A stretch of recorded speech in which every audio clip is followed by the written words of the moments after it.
अच्छा, तो हमें क्या करना है अभी? हमने लास्ट क्लास में क्या किया, 2012 का किया था ना डिस्कशन। Yes sir. अभी क्या कराऊं बताओ? 11 का ही करा दीजिए सर, उसमें थोड़ा सा 12 में बस, ज़्यादा नहीं। चलो 11 का देख लेते हैं। तो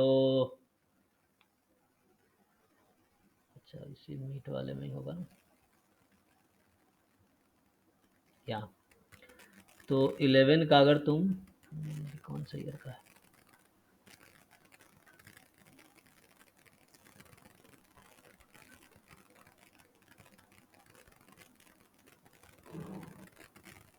थर्टीन का है ना, 13 का तो हो गया, 13 और 12 तो हमने डिस्कस किया था। अब तुम सॉल्व करो, और नहीं हो रहा है तो सॉल्यूशन बुक भी है, वहाँ से हेल्प लो।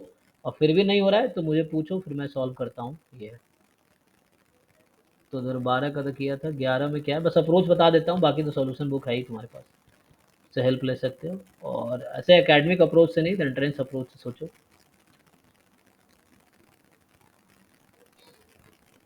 ठीक है, तो चलो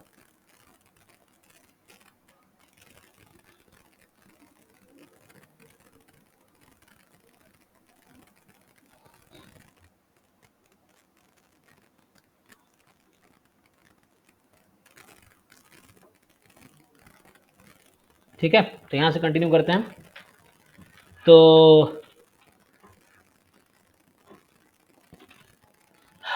पहला क्वेश्चन क्या कह रहा है? ये 2011 का है ना, ठीक है ना, देख लिया तुम लोगों ने। 2011 MS, ठीक है। तो ये क्या कह रहा है तुम्हें कि पहला क्वेश्चन है कि let the function F from, ये डोमेन है इसका, ये कोडोमेन है, एफ एक्स एक्स स्क्वायर ई की पावर माइनस एक्स। तो मैक्सिमम वैल्यू, तो क्लास 12 का क्वेश्चन हो गया ना, क्या करोगे आप? एफ डैश एक्स निकालोगे, जीरो पुट करोगे, क्रिटिकल पॉइंट आएगी, फिर क्रिटिकल पॉइंट पे चेक करना है मैक्सिमा है कि मिनिमा है। तो उसके लिए दो टेस्ट है आपके पास, फर्स्ट डेरिवेटिव टेस्ट और सेकेंड डेरिवेटिव टेस्ट, कोई भी एक लगा लो तो उससे आ जाएगा। तो है ना, साइंस की बना के फर्स्ट डेरिवेटिव टेस्ट लगा सकते हो, डबल डेरिवेटिव जिस पे नेगेटिव आ जाए मैक्सिमम हो जाएगा। तो इजी है, क्लास 12 का है। द आइगन, और जैसे हाँ जैसे हमारा फर्स्ट डेरिवेटिव टेस्ट देता है slope, first, third derivative test क्या देते हैं? क्या क्या फर्स्ट डेरिवेटिव टेस्ट स्लोप देता है।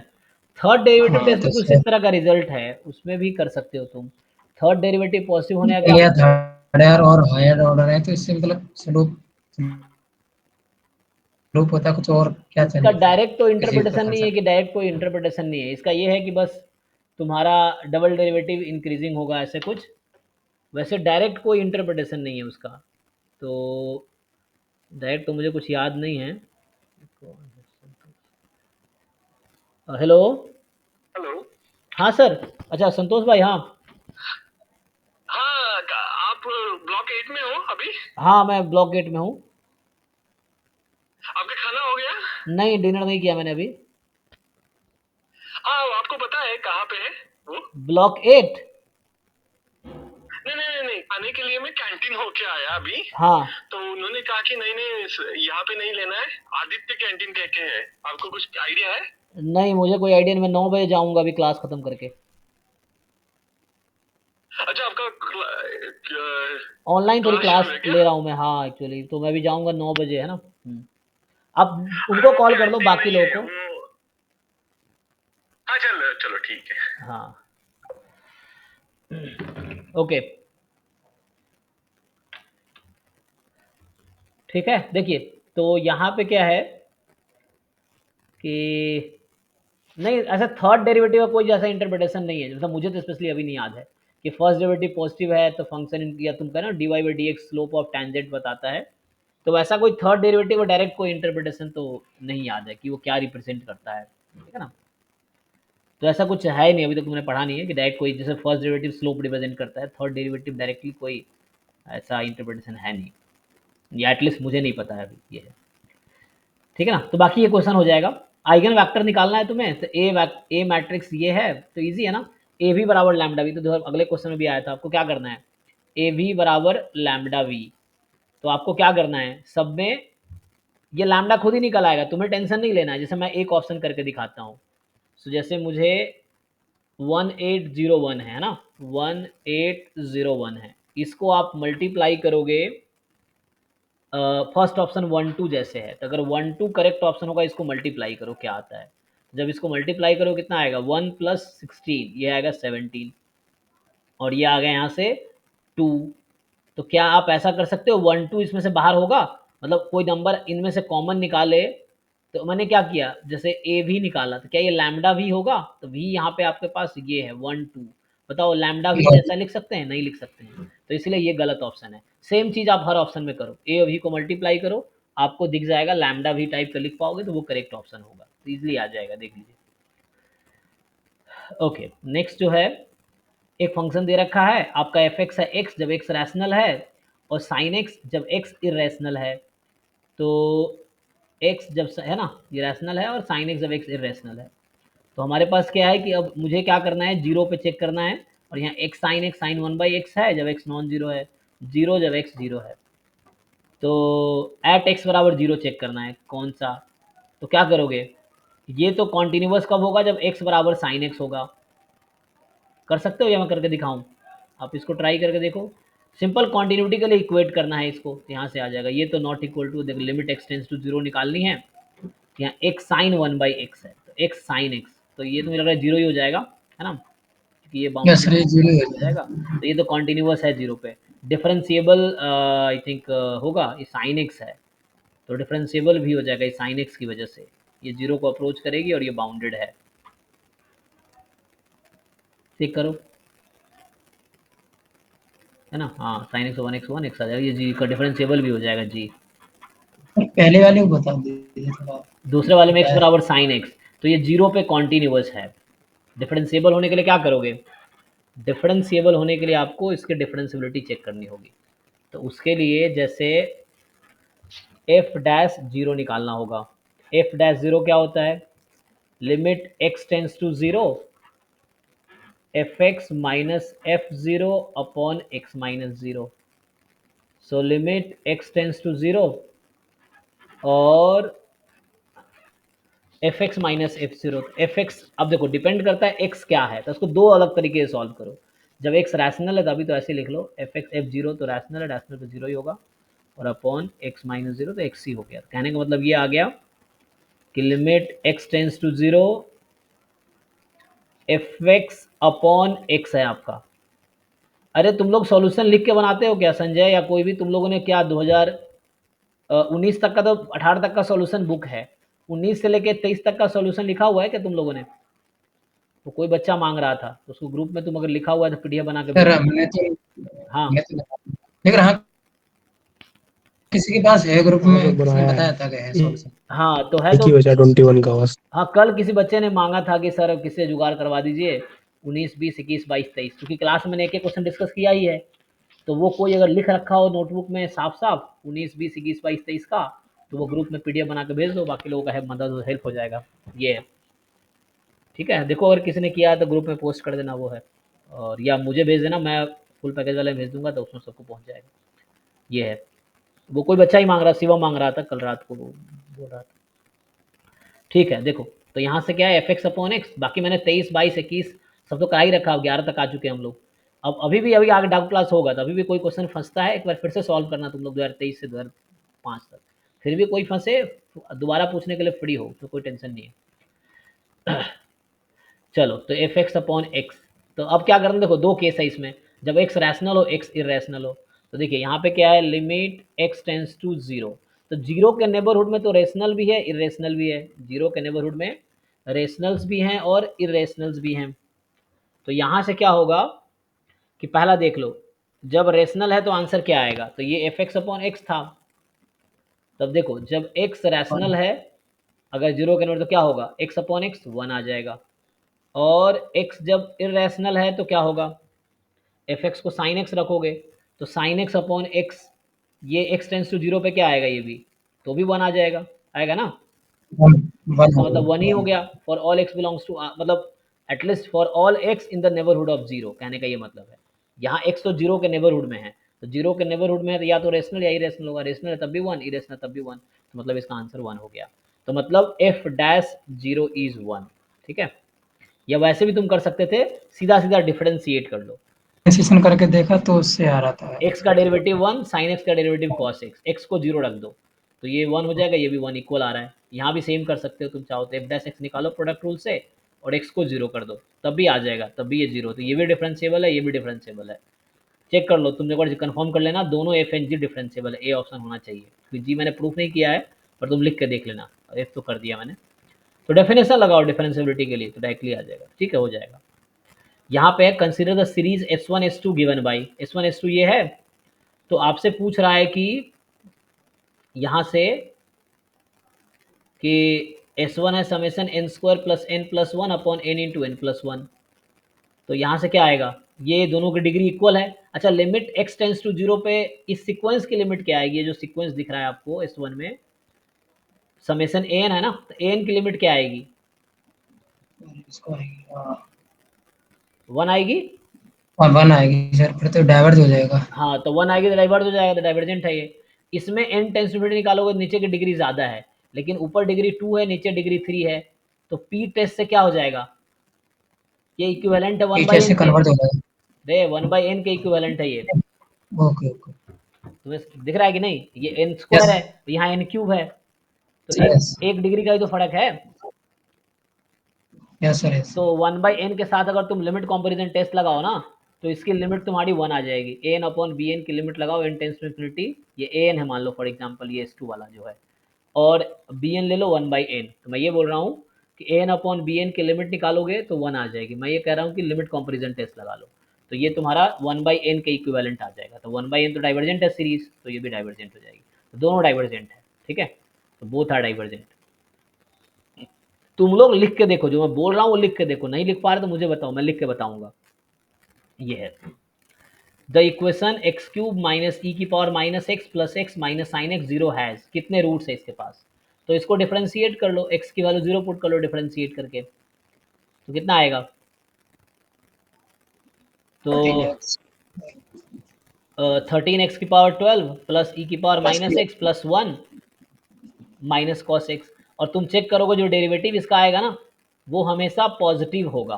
चेक करो इसका डेरिवेटिव, तो एफ एक्स बराबर 0 कह रहा है, कितने रूट्स हैं इसके पास, तो एफ डैश एक्स निकालोगे, एफ डैश एक्स पॉजिटिव हो गया, ये फंक्शन स्ट्रिक्टली इंक्रीजिंग है, और इसकी हाईएस्ट डिग्री कितनी है, 13 है। तो ये और डिग्री का पॉलिनोमियल है जिसका डेरिवेटिव देखो, ये एक और डिग्री का पॉलिनोमियल है जो जिसका जो क्या है, जिसमें f dash x strictly more than 0 आएगा। चेक करो, for all x belongs to R, इसका मतलब, और एक्स जब माइनस इन्फिनिटी है तो फंक्शन की वैल्यू माइनस इन्फिनिटी होगी, तो यहाँ से यहाँ आ जाएगा आपके पास। ठीक है, तो ये एक रूट इसके पास आएगा रफली, है ना, तो ये रफली इसके पास एक ही रूट, एग्जैक्टली वन रूट, क्योंकि स्ट्रिक्टली इंक्रीजिंग फंक्शन है, तो it will have exactly one root, इसके पास एग्जैक्टली वन रूट आएगा। ये है, इसके पास एग्जैक्टली वन रूट आएगा। ठीक है, ये है, तो ये आ जाएगा। ठीक है, नेक्स्ट ये कह रहा है कि क्या है, डी एक ट्रायंगल है bounded by Y axis 2y बराबर पाई, मतलब y बराबर पाई बाई 2 एंड y बराबर x। ग्राफ बना लो इसका, देन इसको इंटीग्रेट करो, इजी है, ग्राफ बनाओ फिर इंटीग्रेट करो, आ जाएगा।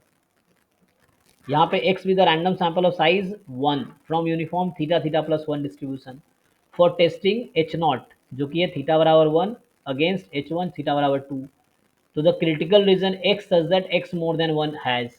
अच्छा इजी है ना, सिंपल वर्ड से सिंपल है। तो पावर पूछ रहा है तुमसे, पावर और साइज, तो पावर है रिजेक्टिंग क्या, H naught when H one is true, हाँ, बन गया। और साइज है rejecting H naught when H naught is true, तो x more than one critical region है, निकाल लो, इजी है। यहाँ पे क्या है देखो, ये x1 x2 xn be the binomial one theta, मतलब आपका ये बर्नौली थीटा हो गया, random variable, then n estimator this is consistent and unbiased. तो देखो तुम लोग कंसिस्टेंट चेक करते होगे, मीन वेरिएंस निकालते होगे, शायद बुक में भी वही करता होगा, तो बुक का सोल्यूशन मत कॉपी करो। देखो मैं दूसरे तरीके से बताता हूँ, अनबायस्ड का तो करना पड़ेगा तुम्हें, कि लाइक इसको मैं लिख के बता देता हूँ। टी क्या है, ध्यान से देखो, टी है, तो ये क्वेश्चन ऐसा है, x1 x2 xn it is IID Bernoulli theta. ठीक है, तो ये बर्नौली थीटा है, और उसके बाद p जो हमें दे रखा है 1/n प्लस रूट एन, ठीक है। तो 1/n plus root n summation x i from 1 to n, ठीक है, यहां से i from 1 to n plus root n by 2, ये ना जी। चलो देखो ध्यान से, अब क्या करो, पहले तो मैं इसको x बार बनाता हूँ, ध्यान से देखो। तो x बार बनाने के लिए क्या करना पड़ेगा मुझे, मैं इसको 1/n plus root n summation x i को लिख सकता हूँ n x bar plus root n by 2। और ध्यान से देखो, ये यहाँ से n कॉमन ले लो, इस ब्रैकेट में से n कॉमन निकालो तो n बाहर आ जाएगा, n by n plus root n. अब ब्रैकेट में बचेगा x bar plus 1/2 root n, ठीक। अब मुझे ये बताओ x bar converges in probability to what, expectation of x, बताओ यहाँ से एक्सपेक्टेशन ऑफ x क्या आता है बर्नौली थीटा में, थीटा ही आएगा। थीटा आएगा। चलो ये ध्यान रखो। अब तो यहाँ से तुमने बताए कि x bar converges in probability to E x, जो कि आया theta, n p n one है यहाँ पे। तो x bar plus 1/2 root n converges in probability to what,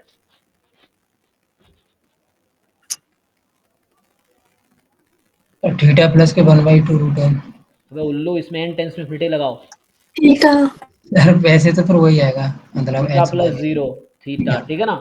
ये थ्योरम होता है कि यहाँ कोई सीक्वेंस n है, तो जो यहाँ पे limit n tends to infinity लगता है, जो ये कंसिस्टेंसी प्रॉपर्टी है, वो एसिम्प्टोटिक प्रॉपर्टी कहीं ना कहीं होती है। एसिम्प्टोटिक का मतलब ये n टेंस टू इन्फिनिटी लगाना पड़ता है।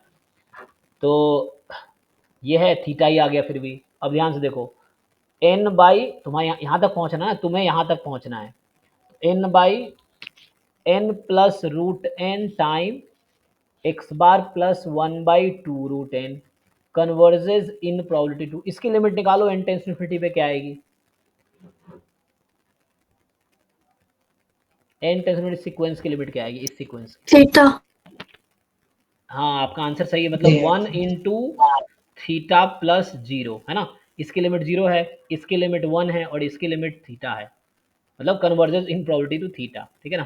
तो यहाँ पे तो ये फाइनली थीटा ही आ गया। तो मतलब ये जो दे रखा है मुझे टी ना, this is consistent estimator of theta. तो इसका मतलब ये हो गया दिस इज टी ओनली, ये प्रूफ कर दिया है मैंने, T converges in probability to theta. और यही डेफिनेशन है कंसिस्टेंट एस्टिमेटर का। इसका मतलब T is consistent estimator of theta. तो बुक में देखना क्या यही सॉल्यूशन है, या बुक में मीन वेरिएंस निकाल के कर रहा है, चेक करना तुम लोग, क्योंकि मुझे पता नहीं बुक में कैसे किया हुआ है, जो सॉल्यूशन बुक है आपके पास, है ना, उसमें चेक करना। ये मैं अपने तरीके से सॉल्व कर रहा हूँ, तो ज़रूरी नहीं ये बुक में, शायद ही मुझे लगता है ये मेथड होगा, वहाँ उन्होंने मीन वेरिएंस निकाल रखे होंगे। मतलब मीन थीटा होता होगा, वेरिएंस 0 हो रहा होगा, तो बोल दिया कंसिस्टेंट है। समझ रहे हो बुक में क्या यूज़ करता है, बुक में दिखा रहा होगा कि वेरिएंस ऑफ टी जो है limit n tends to infinity वो 0 आ जाए, and limit n tends to infinity expectation of t theta आ जाए, तो देन थ्योरम है कि टी इज कंसिस्टेंट एस्टिमेटर थे। बुक में इस तरीके से किया होगा जो सॉल्यूशन बुक है, ठीक है, कंसिस्टेंट एस्टिमेटर ऑफ थीटा। लेकिन मैंने अपने उससे डेफिनेशन से किया है, weak law of large number use किया मैंने थ्योरम, और कन्वर्जेंस इन प्रॉपर्टी की प्रॉपर्टीज यूज़ की हैं, ठीक है। अनबायस के लिए इजी है, जस्ट एक्सप्रेशन लगा लो इस पर, तो ऐसे ही बता देता हूँ, तो इजी है देखना। तो इस पर अगर तुम एक्सपेक्टेशन लगाओगे, सीधा एक्सपेक्टेशन लगाओ, तो यहाँ मैं ई टी लगाता हूँ सीधा, तो ये तो कांस्टेंट ऐसे रहेगा। समेसन एक्स आई का मीन कितना आएगा, एन थीटा आएगा सर। एन थीटा आएगा। तो समेसन एक्स आई का मीन एन थीटा है, n theta plus root n by 2, n तुम, है ना।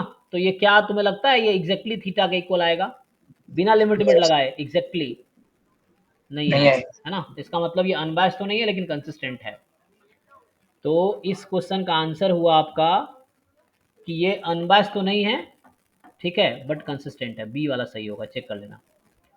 चलिए ये कह रहा है कि x1 x2 x3 be the normal 0 theta square, then the value of k for which estimated this is unbiased estimator. तो कुछ नहीं करना है आपको, इसका मीन इक्वल टू थीटा रख देना है, के खुद ही निकल आएगा। एक्सपेक्टेशन ऑफ मॉड एक्स का फॉर्मूला होता है √2/पाई इंटू सिग्मा, ठीक है ना। यहाँ मीन 0 है, यहाँ यूज़ करना है ये वाला फॉर्मूला कि x जब नॉर्मल म्यू सिग्मा स्क्वायर है तो expectation of mod x minus mu is equal to root under 2/पाई इंटू सिग्मा, ये आपको यूज करना है। ठीक है, तो यहां से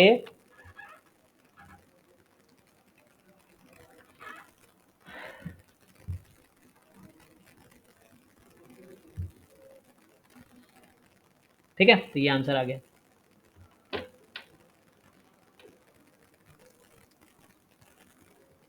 मतलब इससे यूज करके आ जाएगा, यहाँ मीन 0 है तो उससे आ जाएगा। तो ट्राई करके देखिए, नहीं सॉल्व हो रहा है आप आराम से पेपर एक एक सॉल्व कीजिए 2013-12, ये मत वर्षों की सोल्यूशन बुक है देख लेंगे कभी, तो एग्जाम के बाद ही देखोगे जब तुम गलत करके आओगे एग्जाम में। तो इसलिए पहले से तैयारी करो ताकि बाद में पछताना ना पड़े कि काश करके गए होते। देखो, तो let the random variable x and why have the joint PMF, ये दे रखा है आपको, ठीक है ना, जॉइंट पीएमएफ है, और x की वैल्यू 0 to x है, y x की वैल्यू 0 से है, मतलब y x पर डिपेंड कर रहा है, मतलब यहाँ y जो है ना, तो यहाँ x की y की वैल्यू 0 से x तक है, इसका क्या मतलब है, तो y की वैल्यू 0 भी हो सकती है। y गिवन x, नहीं नहीं, y गिवन x तो है, मतलब क्या है, y less than equal to x होगा या x less than equal to y, क्या लिखोगे इसको, y की वैल्यू क्या है, y less than equal to x है ना, y 0 हो सकता है, 1 हो सकता है, 2 हो सकता है, मतलब ये है, ठीक है कोई बात नहीं। तो इसको तुम ब्रेक करो, दो अलग अलग पीएमएफ बना लो, बन जाएगा। क्या क्या बना सकते हो तुम, ई की पावर माइनस लैम्डा, लैम्डा की power x upon x factorial, एक तो तुम्हारा पॉइजन बन जाएगा और एक बाइनोमियल बन जाएगा। तो जो तुम्हारा ये एक्स का पीएमएफ हो जाएगा, ये देखो इसमें ये लगाना, मैं हिंट देता हूँ, सॉल्व तुम करके आना। तो सर वो वाला तो नहीं है, expectation of y given x। मैं भी चलूंगा 9 बजे, ठीक है। तो 9 बजे मैं भी चलूंगा, ठीक है ना। तो यहाँ से जो है probability x is equal to x, y is equal to y, this you can write x is equal to x and probability y is equal to y given x is equal to x, ठीक है, यहाँ से आ जाएगा। तो ये use कर लो, आ जाएगा, ठीक है। तो ये पॉइजन बनेगा और ये बाइनोमियल बनेगा, तो इससे आ जाएगा, ठीक है, कर लेना। नेक्स्ट जो है कि let x1 x2 be iid Poisson random variable with mean 1, तो मैक्सिमम, अच्छा इसमें सिंपल ना वो थ्योरम याद है तुम लोगों को, मैक्सिमम मोर देन 1 है, तो वो थ्योरम था कि maximum of x1 comma x2 less than equal to के लिए होता है थ्योरम, ठीक है ना, less than equal to k if and only, बताओ क्या है, maximum of x1 x2 less than equal to k, then if and only if x1 less than k और x2, हाँ and x2 less than equal to k, ये हो जाएगा। दूसरा है minimum of x1 comma x2 ये मोर than equal to के लिए होता है, इफ एंड ओनली, तो मिनिमम वाला ज़्यादा है इससे, इसका मतलब x1 more than equal to k and x2 more than equal to, इससे आ जाएगा, ठीक है। तो ये लगा लो थ्योरम यहाँ पे, इस पे काम आ जाएगा। तुम देखोगे मैक्स के साथ मोर देन इक्वल टू होना चाहिए, मीन के साथ एक, मैक्स के साथ लेस देन इक्वल टू होना चाहिए और मीन के साथ मोर देन इक्वल टू। तो यहाँ से, तो यहाँ देखो मैक्स के साथ मोर देन है ना, तो यहाँ मैक्स के साथ लेस देन है, तुम्हें लेस देन करना है, इसको कॉम्प्लीमेंट ले लो, हो जाएगा। ये सॉल्व करो 1 माइनस करके, हाँ कॉम्प्लीमेंट लेकर थ्योरम यूज़ करो, इंडिपेंडेंट है ही, तो आ जाएगा। यहाँ बोला है कि a fair die is rolled 3 times, the conditional probability of 6 appearing exactly once given that it appears at least once, तो ये गिवन है तुम्हें, event E given F, probability of E given F निकाल लो, हो जाएगा, ठीक है ना। यहाँ से सैम्पल स्पेसिंग का लिख सकते हो, तो उससे हो जाएगा, कंडीशनल प्रोबेबिलिटी लगा लो। ये क्वेश्चन 2023 में आया है ना, कल कोई पूछ रहा था, कल मैं प्रूफ इसका किया था डाउट क्लास में एक्चुअली।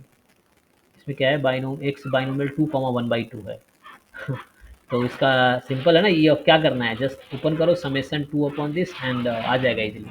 ये तो आसान क्वेश्चन है, हालांकि मैं इसका कर देता हूँ, तुम लोग सोच रहे हो प्रूफ करना पड़ेगा, बिल्कुल 2 लाइन का है ये, देख लो, मैं इसको कल भी किया था डाउट क्लास में, 2023 में एक क्वेश्चन आया है ये, 23 में कैसे आया है, बाइनोमियल एनपी लिख के आया है और यहाँ पे बाइनोमियल 2 1/2 आया है। तुम क्या करो, एन को 2 और पी को 1/2 रख दो, जो यहाँ आंसर आएगा वही ऑप्शन में पुट कर दो, देखो इसके साथ मैच कर रहा है। मैं बोल रहा हूँ जो 13 नंबर क्वेश्चन है 2023 का क्वेश्चन है, वहाँ एनपी करके आया हुआ है, चेक करना जाके, जिनको याद भी होगा आप लोगों को, कुछ लोग देखिए। तो ये जो सोल्यूशन यहाँ मैं लिख रहा हूँ, यही सोल्यूशन 2023 के लिए भी तुम ट्राई कर सकते हो। एक्सेस बाइनोमियल 2/1/2 पूछा है, एक्सपेक्टेशन 2 अपॉन 1 प्लस एक्स, तो इसको मैं ऐसा कर सकता हूँ 2 टाइम एक्सपेक्टेशन 1 प्लस एक्स। अब यहाँ तुम्हें सपोर्ट तो पता ही है 0 1 2, क्या करते हैं हम लोग इसमें, 2 तो बाहर रख लो, इसका एक्सपेक्टेशन का फॉर्मूला क्या होता है, 1/1 + 0 इंटू प्रोबेबिलिटी एट 0। 1/1 तुम्हें याद है ना इसका फॉर्मूला, समेसन ये हो जाएगा gx into p m f of x, इसको मैं gx बोल रहा हूँ, और x जो भी यहाँ सपोर्ट है, यहाँ 0 से 2 है, सपोर्ट कर लो, 1/1 + 1 प्रोबेबिलिटी एट 1 एंड यहाँ से आ जाएगा 1/1 + 2 प्रोबेबिलिटी एट 2। ठीक है, इसको पुट कर लो, आ जाएगा यहाँ से, ये निकाल लोगे ना क्या होता है ये, यहाँ से बाइनोमियल से पुट कर लो, आ जाएगा easily. Next is the moment generating function of the integer valued random variable. इसको ओपन करो पूरा, इसको पूरा ओपन करोगे तो क्या बनेगा, ये देख लो ध्यान से, तो ये कुछ ऐसा बन जाएगा, इससे पीएमएफ आ जाएगा, तो एमजीएफ से पीएमएफ आ जाएगा, पीएमएफ से प्रोबेबिलिटी आ जाएगी। ठीक है, तो एमजीएफ से पीएमएफ आ जाएगा और पीएमएफ से प्रोबेबिलिटी आ जाएगी, x < 1 की सर, है ना। हाँ, यहाँ से सॉल्व कर लेंगे हम लोग, 5 - x < 1, तो देख लो मल्टीप्लाई करो, ई की पावर जैसे 0, टी का जो कोएफिशिएंट होगा x बराबर 0 पे आएगा वो, और माइनस होगा तो माइनस आएगा। कर पाओगे या मैं करूँ, पहले पूरा मल्टीप्लाई करो, तो क्या बनेगा, 2/10 ई की पावर -t, अगर मैं लिखूँ इसको तो ये कुछ सिंप्लीफाइड फॉर्म में ऐसा बनेगा, 2/10 ई की power -t plus, next term ध्यान से देखो, 1/10 ई की पावर 0t, 1/10 ई की पावर 0t, और फिर 4/10 ई की पावर t, ये बनेगा ना, 4/10 ई की पावर टी, क्योंकि एक बार माइनस टी मल्टीप्लाई हो रहा है ना, 4/10 ई की पावर टी, 4/10 ई की पावर टी प्लस एंड 3/10 ई की पावर 2t, 3/10 ई की पावर 2t, ये आ गया। तो यहाँ से क्या पता चल गया आपको, पीएमएफ दिख गया actually, this is nothing but summation e की power t x into probability at x, where x from -1 से लेकर 2 तक गया है। देख लो, कंपेयर कर सकते हो तुम अब, तो कंपेयर करोगे तो यहाँ से पीएमएफ दिख गया, x and probability at x. ठीक है, तो एक्स की वैल्यू क्या है, -1 0 1, -1 0 1 और 2, तो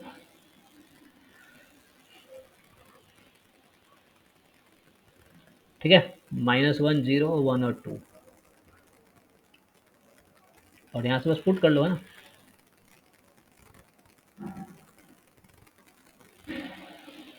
क्या क्या आएगा, -1 पे दिख रहा है 2/10 जी, फिर 0 पे आपको दिख रहा है 1/10 10 डिवाइड, ये पीएमएफ होगा, सम करेंगे तो 1 आ जाएगा आपका, तो हो गया इजीली। अब आपसे पूछा है प्रोबेबिलिटी, सिंप्लीफाई कर लीजिए, 2x + 5 से उसने बताया कि x < 1 है ना, तो x < 1, सॉरी 1 ना, क्या बताया, 1 ही बताया ना तुम, 2/2 1, तो 1 से छोटा देख लो क्या क्या है इसमें, तो 1 से छोटा मतलब -1 0, तो probability at -1, probability at this, सो 2/10 + 1/10 कितना आ गया, 3/10 आ गया ये, बस यही आंसर है। ठीक है, तो इजी है ना। ये गेट 2022 में भी यही क्वेश्चन आया है, सेम क्वेश्चन गेट 2022 में आया हुआ है, देखना तुम, 22 या 21 में इस तरह कुछ गेट के एक पेपर में आया, सेम क्वेश्चन। इस यूटी में सर ऐसे 3-4 क्वेश्चन आए। हाँ, तो आपको कॉन्सेप्ट पता हो कि कॉन्सेप्ट क्या इसमें लग रहा है, ये है, क्योंकि आप इससे डिफरेंशिएट रिप्रेजेंट करके मीन निकाल सकते हैं, वेरिएंस निकाल सकते हैं, लेकिन प्रोबेबिलिटी नहीं निकाल पाओगे, तो उसके लिए आपको पीएमएफ निकालना पड़ेगा, और ये स्टैंडर्ड डिस्ट्रीब्यूशन आपको कॉन्टिन्यूअस में पहचानना होता है, डिस्क्रीट में नहीं, डिस्क्रीट में जैसे मैंने किया उस तरह से आ जाएगा। यहाँ देखिए, अब x1 x2 IID एक्सपोनेंशियल 3 है, पूछ रहा है कि x1 + x2 मोर देन 1, तो एक्सपोनेंशियल 3 का सम कितना होगा भाई, या मत करो, मत करो, अरे देखो इसके अब 2-3 तरीका है, मैं एक आसान तरीके से कर देता हूँ, मत करो तुम सम का डिस्ट्रीब्यूशन मत निकालो, कर भी सकते हो, क्या बन जाएगा, गामा 2, 3, है ना, गामा 2, 3 उससे भी कर सकते हो तुम, नहीं तो एक काम करो, सीधा सीधा क्या करो, तो तुमसे पूछा है probability x1 + x2 more then 1, यही ना, तो 1 माइनस प्रोबेबिलिटी x1 + x2 < 1, तो ये आ जाएगा 1 माइनस डबल इंटीग्रेशन, चूंकि दोनों तो इंडिपेंडेंट है ना, देखो इंडिपेंडेंट भी है, आइडेंटिकली डिस्ट्रीब्यूटेड, एक्सपोनेंशियल 3 तो 3 का मतलब फंक्शन लैम्डा क्या होता है, मीन 1/3 होता है। ये 3e की पावर माइनस 3x, 3e की पावर माइनस 3y, ये ज्वाइंट पीडीएफ लिख दिया मैंने, dy dx। अब इस रीजन का ग्राफ बना लो, एक्सपोनेंशियल में सपोर्ट तो पॉजिटिव होता है, तो ये वाला रीजन है तुम्हारा। देखो दूसरा अप्रोच भी था कि मैं सम का डिस्ट्रीब्यूशन निकालता फिर इस रीजन पे इंटीग्रेट करता हूँ, दूसरा मेथड था वो, एक मेथड ये भी है। तो एग्जाम में वो याद आएगा जिससे तुम ज़्यादा क्वेश्चन प्रैक्टिस करोगे, खुद से करोगे। सॉल्यूशन देखोगे तो रट्टा मारोगे मेथड तुम, लेकिन तुम्हें लगेगा यही एक मेथड है सॉल्यूशन देख के, लेकिन तुम खुद से सोचोगे तो 4 तरीके समझ आएंगे। ये है देखो, तो ये भी एक तरीका है, तो इससे कर लो। तो यहाँ क्या है, अगर मैं पहले dy लिख रहा हूँ तो y की लिमिट 0 से 1 माइनस एक्स, x की लिमिट 0 से 1 हो गया। चेक कर लो भाई, यहाँ y बराबर 0 और यहाँ y बराबर 1 माइनस एक्स।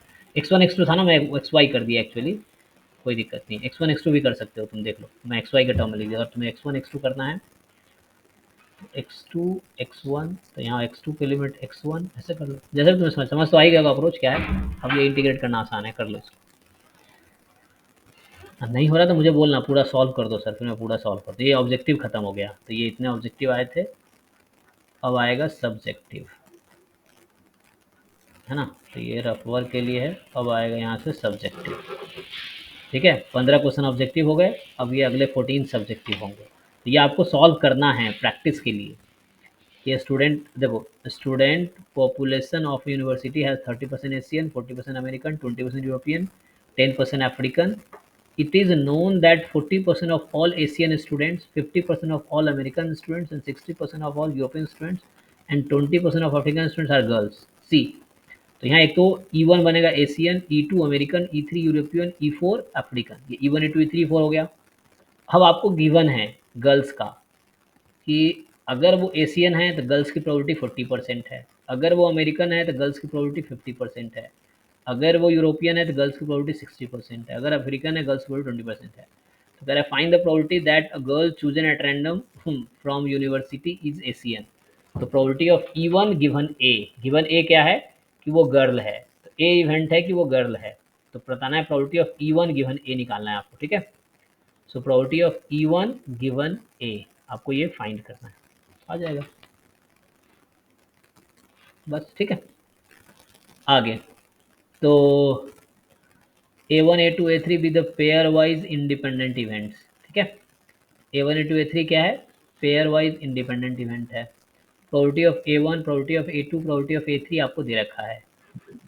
अब हो जाएगा ये, ए बोल रहा है कि A3 and A1 union A2 independent, मतलब इन दोनों का इंटरसेक्शन की प्रोबेबिलिटी इन दोनों के इंडिविजुअल प्रोडक्ट के इक्वल होगा। तो उससे कुछ इन्फॉर्मेशन आएगा जो यहाँ यूज होगा। पूछ रहा है find the value of this, बोलो। एक तो यहाँ भी इन्फॉर्मेशन बहुत सारे दे रखा है, कैसे आएगा पता है तुम्हें, पता है ये formula probability of A1 union A2 union A3, इसका फॉर्मूला आता है। यस सर, उसका आता है, पहले सबका मतलब ऐड करते हैं, फिर 2 का लेकर फिर इंटरसेक्शन, फिर प्लस में आता है ये जो लास्ट वाला। अल्टरनेट चलता है पहले फिर। हाँ, तो उसको फॉर्मूला यूज करो, जो गिवन डेटा है उसको यूज करो। देखो क्या क्या गिवन है, यहाँ से पता चल रहा है कि पेयर वाइज इंडिपेंडेंट, मतलब probability of A1 intersection A2 बराबर PA into PA1 into PA2, ये सब पेयर वाइज इंडिपेंडेंट है। उसके बाद ये दोनों भी इंडिपेंडेंट, ये 4 इन्फॉर्मेशन है। और यहाँ इंडिविजुअल प्रोबेबिलिटी दे रखी है, तो 2 के इंटरसेक्शन की प्रोबेबिलिटी यहाँ से आ जाएगी, और यूनियन वाला यहाँ से डिसाइड हो जाएगा। देख लेना क्या होगा, इसका वो लोगे तो आ जाएगा। मतलब ये फॉर्मूला यूज़ करो, probability of A1 union A2 union A3 use करो, और देन ट्राई करो क्या आएगा, उससे आ जाएगा। और नहीं आ रहा तो ऑनेस्टली तुम एक एक क्वेश्चन का सॉल्यूशन लिखो मेरे भाई, मैं कह रहा हूँ सभी लोगों को, नहीं तो एग्जाम में सॉल्यूशन नहीं लिख पाओगे। आप घर पे पूरा सॉल्यूशन लिखा करो स्टार्ट से एंड तक, आंसर आने तक, तभी एग्जाम में आप आंसर टिक कर पाओगे या न्यूमेरिकल आंसर में भर पाओगे आप। तो एक एक लाइन लिख के सॉल्व करो, पहले घर पे समझो। ये CDF दे रखा है तो ये हमने पता है कैसे करना है। Probability, how to find probability using CDF, इसका फॉर्मूला है, यूज़ करो डायरेक्टली। नहीं आ रहा तो पूछो मुझसे। नेक्स्ट है एक्स कॉन्टिन्यूस रैंडम वेरिएबल है, जिसका ये PDF है, ये एक्चुअली डबल एक्सपोनेंशियल है लाप्लास। तो पूछ रहा है ये प्रोबेबिलिटी बताओ, तो ईजी है ना, जस्ट इसको ब्रेक कर लो, इंटरवल निकाल के इंटीग्रेशन कर लो। यहाँ पे XY यूनिफॉर्म 0 1 रैंडम वेरिएबल है, तो मतलब ज्वाइंट डिस्ट्रीब्यूशन इसका लिख लोगे, और इस रीजन पे इसका ग्राफ बना लो। ग्राफ बनाओगे ना, 2 सर्कल बनेगा, एक 1/2 रेडियस का, एक 1 रेडियस का, उसके बीच के रीजन पे इंटीग्रेट करना है। कर पाओगे? एरिया, इसके एरिया से डिवाइड कर दो टोटल एरिया को, ये भी हो जाएगा क्योंकि यूनिफॉर्म है ना। Area of this region upon area of this sample space, या क्या बोलता हूँ सपोर्ट, उससे आ जाएगा। ठीक है, चलिए तो ए कोई random variable x1 x2 sir area minus करना पड़ेगा ना, वाई माइनस क्यों करना पड़ेगा? मैं जब क्या, बनेगी। अरे मैं आपको डायरेक्ट क्वेश्चन का सोल्यूशन नहीं बता रहा, मैं बोल कर रहा लेंगे ना सर वो पाई आर स्क्वायर से। हूँ इवेंट ऑफ ई का मतलब है टू डायमेंशनल में, तो एरिया ऑफ ई अपॉन, एक मिनट पेन नहीं चल रहा, एरिया ऑफ इवेंट ई और अपॉन में आ जाएगा area of S, area of sample space. ठीक है, ये आ जाएगा आपका area of E upon area of S, ऐसे आ जाएगा। ये बोल रहा हूँ, अब घटाना उठाना क्या पड़ेगा वो ग्राफ बनाने के बाद आपको डिसाइड होगा कि किसका घटाना है नहीं बढ़ाना सर, वो है। ग्राफ से ही बोल रहा था, स्ट्रिप जी बन जी, आप जाएगी सही कह तो रहे हैं, मैं एरिया समझ माइनस गया आप कर। जो कहना चाह रहे हैं। ये पोर्शन आएगा ना हमारा, तो इसका एरिया और अपॉन में जो आपका, अब देख लीजिए ग्राफ सैंपल स्पेस ये है, इसके अंदर जो पड़ेगा उसकी बात करेंगे हम लोग। तो 0 1 है ना, तो ये आपका सैंपल स्पेस है, इसके अंदर एक रेडियस 1/2 का बनेगी आई थिंक, और रेडियस 1 का बनेगी, ऐसा बनेगा। तो आपको this area upon total sample space का एरिया, जी जी आप सही कह रहे हैं। तो ये एरिया ठीक है ना, दिस एरिया और अपॉन ये रेक्टेंगल का जो स्क्वायर है उसका एरिया करना है, क्योंकि आपको देखना है कि सपोर्ट में कितना आ रहा है, वही इवेंट है, दिस इज इवेंट ई और ये रेक्टेंगल है इवेंट सैंपल स्पेस। तो कर लेना आपको, क्योंकि यूनिफॉर्म है इसलिए ऐसा होगा। ठीक है, बाकी अपने तरीके से आप कर सकते हैं, सही करेंगे। ओके, सर इस टाइम पे ये 2010 के लेट में, जब अर्ली 2010 में जो पेपर आता है ज़्यादा स्ट्रेट फॉरवर्ड नहीं है। जी जी जी जी सही कह रहे हैं आप, पहले स्ट्रेट फॉरवर्ड ही आते थे, फिर जैसे जैसे बच्चे बढ़ते गए ना उस तरह से लेवल बढ़ता गया एग्जाम का। अब तो काफ़ी डिफिकल्ट आते हैं, लेकिन ये प्रैक्टिस पर्पस के लिए मैं बोल रहा हूँ, सॉल्व कर लीजिए, स्ट्रेट फॉरवर्ड है। लेकिन आपको आपको ऐसे बहुत सारे बच्चे मिलेंगे जिनको ये भी नहीं आता, तो उनको यहाँ से स्टार्ट तो करना पड़ेगा ना, क्योंकि जिनको बेसिक्स क्लियर नहीं है तो एडवांस लेवल क्वेश्चन कैसे करेंगे वो। अब चूंकि हमारा पढ़ाना काम है, तो हम कमज़ोर से कमज़ोर और अच्छे से अच्छे बच्चे सबको साथ लेके चलना है, ये है। तो हम तो सारा यस कराएंगे ना, सर। ये है। तो आपको अगर आपको आसान लग रहा तो अच्छी बात है, क्योंकि आपका लेवल एक अच्छा है, इसका मतलब ये है ना, स्ट्रेट फॉरवर्ड लग रहा है। क्योंकि कुछ लोग ऐसे भी हैं जिनको ये भी नहीं आ रहा, कुछ बच्चे ऐसे हैं क्योंकि जो जस्ट स्टार्ट किए हैं प्रिपरेशन अभी, तो उनको ये सब भी सीखने की ज़रूरत है। जब तक ये सीखेंगे तभी तो ऊपर बढ़ेंगे। 23 वाला क्वेश्चन उनको हवा ही नहीं लगेगा, 2023 वाला क्या है, उसमें ऐसे क्वेश्चन डिफिकल्ट हैं। लेकिन ये सब करना है आपको भी, जस्ट, और आप इस तरह आपको कॉन्फिडेंस भी आएगा, आपको लगेगा अरे जैम के सारा क्वेश्चन मैंने कर दिया, इसका मतलब आपका लेवल अच्छा हो गया, ये है। और जैम गेट दोनों पे कीजिए, गेट वाले लोग तो उनको करना ही है, और आप गेट के वही टॉपिक कीजिए जो जैम के साथ कॉमन है। ठीक है ना, सॉल्व कर लेंगे ना, ये हो गया ना, कहाँ पे थे हम लोग? तो ये तो कर लेंगे आप, हाँ, इसका area of this upon sample space. यहाँ से आपको क्या दे रखा है, जॉइंट दे रखा है, देखिए। So let x be random, इसलिए मैंने पहले मैं क्या कर, पहले मैं 4 साल से पढ़ा रहा हूँ, तो पहले मैं 2005 से स्टार्ट करता, 2005 2006 2007 2008 इस तरह से कराते थे, 23 तक ऊपर जाते थे। इस बार उन्होंने कहा ठीक है ऊपर से स्टार्ट करते हैं, क्योंकि पहले सॉल्यूशन मेरे चैनल पे पड़े हुए हैं पुराने साल वाले। आप देखेंगे जैम 2022 वालों को मैंने पढ़ाया है, श्रुति वाले बैच को, उसका वीडियो पड़ा हुआ है चैनल पे। 2023 वाले बच्चों को पढ़ाया, उसका भी चैनल वीडियो पड़ा हुआ है। आप लोगों को पढ़ा रहे, ये भी वीडियो यूट्यूब पे है। तो चैनल पे मतलब पब्लिक नहीं है सारे वीडियो, ये है। ठीक है, देखिए तो ये जॉइंट है। अब क्या करेंगे आप, तो इसको उस तरह सोच सकते हैं आप फिर से, यूनिफॉर्म x1 जो है 1 से 3 में है, तो यहाँ फिर से x2 मोर देन 0 है, तो x यहाँ पे आप इसको ऐसा लिख पाएंगे कैसे, एक्स जॉइंट पीडीएफ है ना, गिवन एक्सपर्ट है सर। जी जी, f x of x2 into x1 ऐसा होगा, क्या होगा ये, x1 कॉमा x2 है, कैसे लिखोगे? f of x2 given x1 into f of x1. यही होगा ओके ठीक है, x given x1 F of और x1 F of x2 given x1, ठीक है। ठीक है ना, तो आप इस तरह से कर लेंगे तो आपको मिल जाएगा। फिर आपसे पूछ रहा है कोवेरियंस बिटवीन x1 x2, तो इसको आप लिखना equal to covariance of x1 E of x2 given x1, ये भी फॉर्मूला है, ठीक है ना। तो ये फॉर्मूला यूज़ करना, इजीली आंसर आ जाएगा। तो x1 x2 के बीच का कोवेरियंस वही होगा जो कोवेरियंस होगा x1 comma E of x2 given x1, ये आएगा। तो इससे आ जाएगा, ठीक है।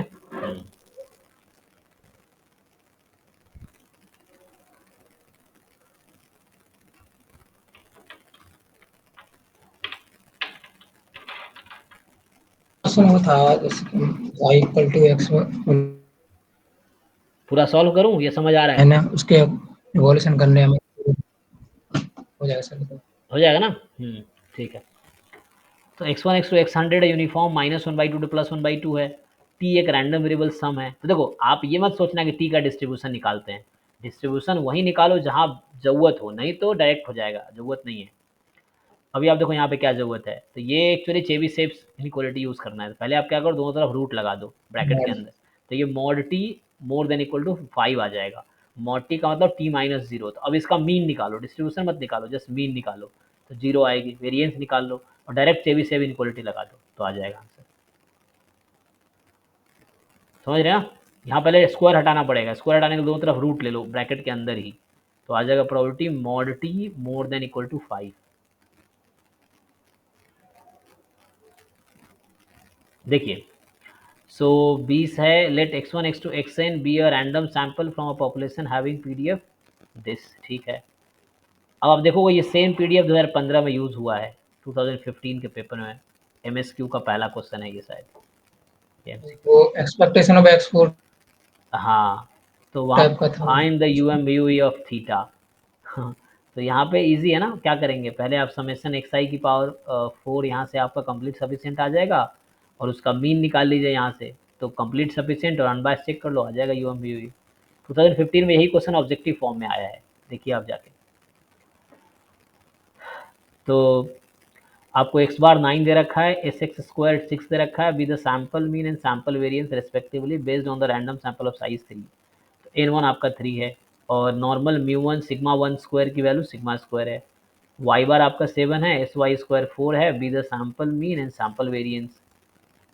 तो based on the random sample of size 3 from this, n2 यहाँ 3 है और μ2 सिग्मा 2 स्क्वायर। देखो सिग्मा 1 स्क्वायर डिफरेंट है सिग्मा 2 स्क्वायर से, और सिग्मा स्क्वायर क्या है, अननोन है, इसीलिए आपको दे रखा है ना।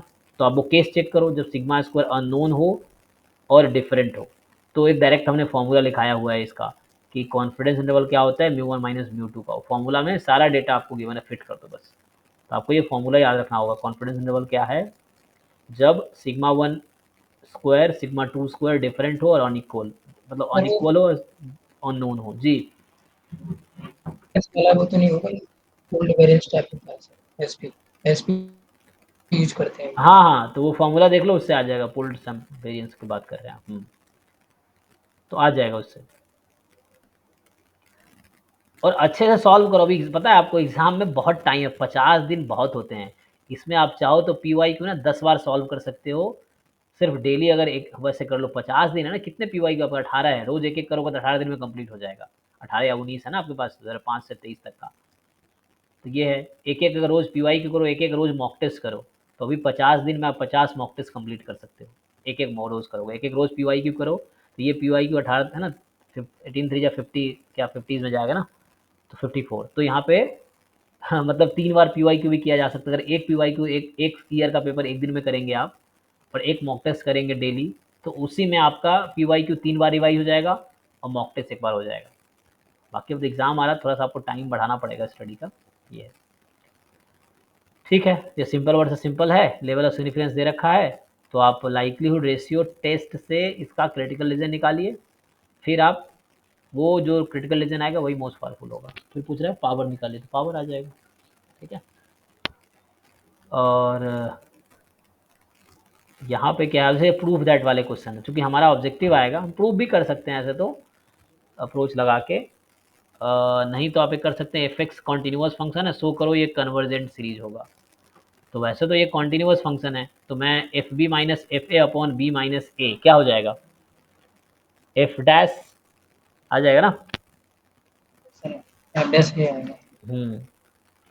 तो दोनों टेंस टू क्या हो रहा है, 0 ही तो हो रहा है, तो ये आ जाएगा f डैश, हाँ है ना, fb minus fa upon b minus a tends to b, दोनों कहाँ टेंस कर रहे हैं यहाँ पे। वैसे कर सकते हो या सिंपल देखो, चूंकि मैं प्रूफ लिखना मैं अभी लिखना चाहूँगा नहीं, तो आपको ऑब्जेक्टिव अगर सोचना हो, उसने कहा है कोई भी कॉन्टिन्यूस फंक्शन है, मैं ऑब्जेक्टिव अप्रोच से बता रहा हूँ तो क्योंकि एक्स स्क्वायर लेंगे सर, उससे हो जाएगा। यस एक्स ले लीजिए, एक्स स्क्वायर ले लीजिए, उससे हो जाएगा। ठीक है ना, तो आप एक्स भी ले सकते हैं, एक्स स्क्वायर भी ले सकते हैं, कोई दिक्कत नहीं है, तो उससे हो जाएगा। मीन्स एक्स स्क्वायर ही ना पड़ेगा क्योंकि वो सी पी पे होगा ना। नहीं, आपको यहाँ इसने क्या कहा है, इसने कहा है पहला पार्ट में कि f -1 में कॉन्टिन्यूस है, कुछ और तो कहा ही नहीं, है ना। आप x लीजिए तब भी वर्क करेगा, कोई दिक्कत नहीं होगी, आप चेक कीजिए, x लेंगे तब भी ये कन्वर्जेंट आएगा, कॉन्टिन्यूस फंक्शन कह रहा है ना। अगर वो मैं बन जाएगा अगर कांस्टेंट फंक्शन ले लूँ तब भी ये काम करेगा। टेलीस्कोपिंग सीरीज हाँ टेलीस्कोपिंग सीरीज लगा के फिर हो जाएगा। हाँ, वैसे नहीं करोगे तो टेलीस्कोपिक लगा लो, वो भी सही है ना। अगर इसीलिए टेलीस्कोपिक लगा सकते हैं, मतलब एन स्क्वायर जी जी, स्क्वायर। हाँ हाँ, मतलब नहीं, अगर ऐसे नहीं लगाओगे आप, जैसे मैं कह रहा हूँ कि हम ऑब्जेक्टिव अप्रोच हमारा एग्जाम में आएगा, ऑप्शंस रहेंगे। यहाँ तो ये कह रहा है ना कि जैसे इसने कहा summation F of 1/n minus f of 1/n plus 1, ये सीरीज कह रहा है हमेशा कन्वर्ज करेगी, चाहे एफ कोई भी कॉन्टिन्यूस फंक्शन ले लो। तो आप कोई भी कांस्टेंट फंक्शन भी कॉन्टिन्यूस फंक्शन है आपका, है ना। जो कांस्टेंट फंक्शन है वो भी कॉन्टिन्यूस फंक्शन है। और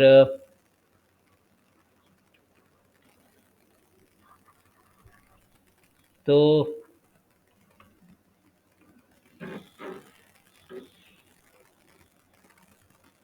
ठीक है ना, मतलब अच्छा वैसे नहीं करना तो खोल दो इसको, खोलोगे तो क्या बनेगा, भाभी इसको ऐसा लिखता हूँ, देखो limit capital N tends to infinity summation n बराबर 1 से capital N f of 1/n minus f of n plus 1, इसको ओपन करो अभी, limit capital N tends to infinity, ध्यान दो, तो ओपन करोगे तो आएगा f of 1 minus f of 1/2 plus f of 1/2 minus f of 1/3 dot dot dot last term लिखो, f of 1/n minus f of 1/n plus 1, ये इससे cancel, ये इससे कैंसिल, ये इससे, बस पहला टर्म बचा और लास्ट टर्म बचा, उसमें भी n टेंस टू इन्फिनिटी लगा दोगे तो ये जीरो, तो इसका आंसर आएगा f1 माइनस f0। अब कोई भी फंक्शन ले लो, इसका आंसर ये आने वाला है, देख लो।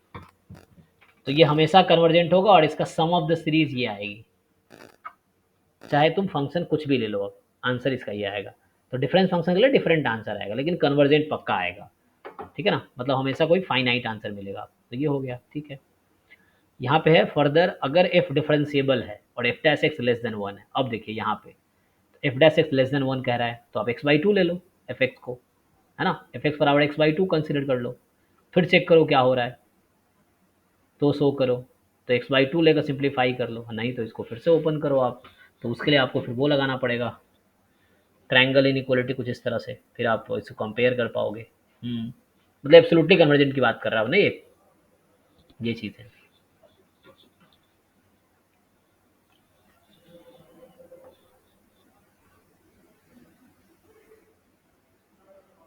आ जाएगा ये एफ डैश है ना, वो करके f dash zero into this आ जाएगा कुछ, ये एफ डैश सी इस बीच में क्या है 1/n प्लस 1, है ना। जनरल प्रूफ करने में आप एग्जांपल लेके आपके ऑप्शन में हो जाएगा, जनरल प्रूफ भी कर सकते हो, उसका प्रूफ बुक में दे रखा होगा, सोल्यूशन बुक में आप वो देख सकते हो, नहीं समझ आ रहा मुझसे पूछो, फिर मैं प्रूफ करा दूंगा प्रॉपर, क्योंकि प्रूफ करने में थोड़ा टाइम लगता है, तो मुझे भी एक बार देखना पड़ सकता है कई बार।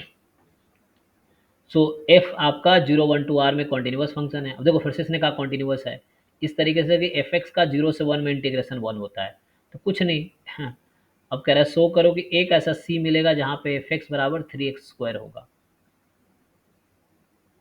अब आपको अज्यूम करना है, देखो सोचो एफ सी बराबर 3x² होगा, तो इसका क्या मतलब है, कैसे प्रूव करोगे।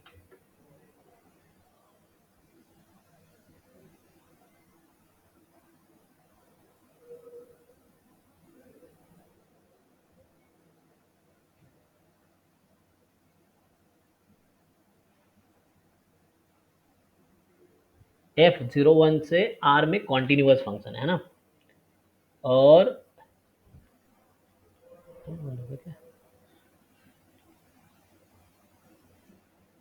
अरे फोन चार्ज है ही नहीं तो इंटरनेट कैसे चल रहा है। तुम लोग लाइन पे हो, मुझे लग रहा है कि ये मेरा फोन का वो हो गया है, बैटरी डेड हो गया है, अच्छा, इसीलिए लोग नहीं है।